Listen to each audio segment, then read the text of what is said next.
آج ہمارا دوسرا لیکچر ہے۔ آج ہم حرکات کے بارے میں جاننے کی کوشش کریں گے۔ کچھ عربی زبان میں کچھ حرکات ہیں، یعنی حروف کے اوپر زبر، زیر، پیش، ان کو حرکات کہتے ہیں۔ زبر کو عربی زبان میں فتحہ کہتے ہیں۔ زیر یعنی کسی حرف کے نیچے جو لکھی جاتی ہے اس کو کسرہ کہا جاتا ہے، اور پیش کو ضمہ کہا جاتا ہے۔ پھر اسی طرح سے کھڑا زبر ہے، سٹینڈنگ زبر، اور کھڑی زیر اور الٹی پیش، یہ حرکات میں سے ہیں۔ اسی طرح سے حروف مدہ، یعنی کہ الف ساکن ہو اور اس سے پہلے زبر ہو، واو ساکن ہو اور اس سے پہلے پیش ہو، یا ساکن اور اس سے پہلے زیر ہو، یہ حروف مدہ بھی ہیں۔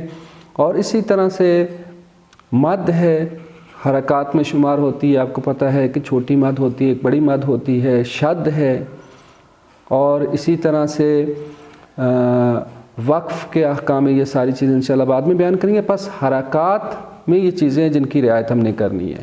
مثال کے طور پر آپ دیکھیں زبر، زیر اور پیش کو کیسے ہم نے پڑھنا ہے۔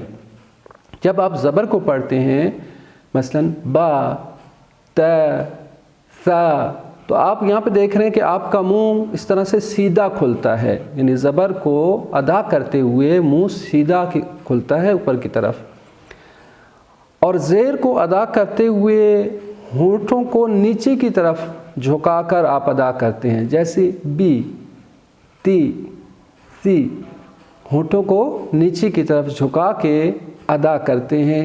یہ زیر کو یا کسرہ کو پڑھنے کا طریقہ ہے۔ اور ضمہ کو ادا کرتے ہوئے ہونٹوں کو گول کرتے ہیں، لیکن مکمل طور پر گول نہیں کرتے، ناتمام گول کرتے ہیں اور بند ہوتے ہیں ناتمام، جیسے بو، تو، سو۔ اسی طرح سے باقی حروف، یعنی زبر، زیر اور پیش کو ادا کرتے ہوئے ہم ان چیزوں کی رعایت کرنی ہے۔ مثال کے طور پر چند مثالیں آپ کے لیے دے دوں، جیسے ضرب، ضرب، اسی طرح وہب، کسب، ان سب میں زبر ہے۔ زیر کی مثال ایبیلی، اسی طرح سیریفی، جیریفی، اور پیش کی مثال کتب، صحف، فعل، اور ایک مثال ہم کو کٹھی دے دیتے ہیں کہ جس میں تینوں چیزیں موجود ہوں، مثلا خلق، پیش، زیر اور زبر، خلق، اخذ، کتب۔ بس اس طرح سے ہم حرکات کے حوالے سے رعایت کریں گے۔